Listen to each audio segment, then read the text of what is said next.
په دې ګیلاس په منځ کې اوبه دي.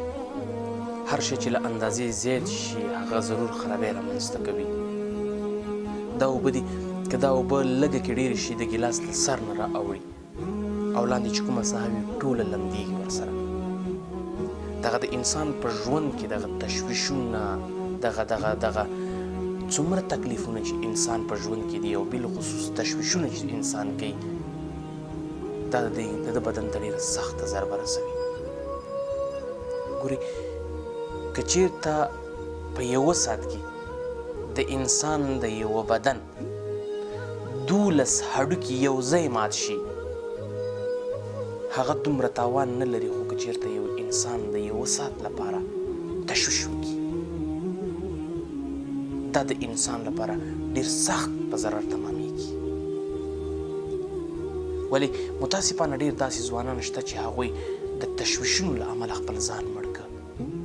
ورځ تر بلې هغوی دې ته راځي چې تر څو د هغوی نه بالخصوص د هغوی نه د خپله حافظه به ته نه پردی شوي وي.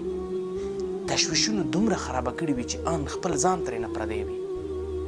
ګرانه وروره که په یوه ساعت کې ستا د بدن 20 هډوکي مات شي دا تا ته تاوان نه دی. خو که ته چېرته په ورځ کې 1 ساعت تشویش وکړي دا ستا دپاره ډېر لوی تاوان دی. خبرې حافظه له لاسه ورکوي، لوی ځواني له لاسه ورکوي، شوکت له لاسه ورکوي. ولې تشویش کوي؟ آیا دا پوښتنه دې کله له ځانه کړې چې زه ولې تشویش کوم؟ ولې مې ځان له تکلیفونو سره مواجه کړی؟ یو عادي موضوع به یې موږ او تاسې به ورته په ډېر لوی تکلیف او په ډېر لوی تشویشونه کوو، مګر هم په دې مو فکر نه دی کړی چې زه تشویش ولې کوم. بالخصوص هغه ورونه هغه خویندې چې چېرته مینانې وي، چېرته یې زړه لګېدلی وي، شپه ورځ تشویشونه کوي او شپه ورځ یې ځان په تشویشونو مړ کړي. خو دا په یاد ولره ګرانې خورې او ګرانه وروره چې دغه تشویش تا ته پیدا نه کوي که چېرته په یوه ورځ کې ستا د بدن 20 هډوکي مات شي دا تا ته تاوان نه رسوي.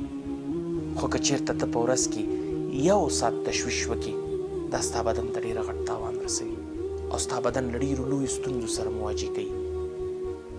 ستا ذهن پردی کوي، حتی ستا نه دې ټول ځان پردی کوي. سر له نن نه له تشویشونو سره خدای پاماني وکړئ او له هیلو و امیدونو سره شه راغلاست ووایئ. ژوند به مو ښه وي، ژوند کې به مو تغییر راځي. دا تجربه وکړئ که تغییر در کې راغی او ضرور تغییر در کې راځي. ما ته دعاګانې وکړئ.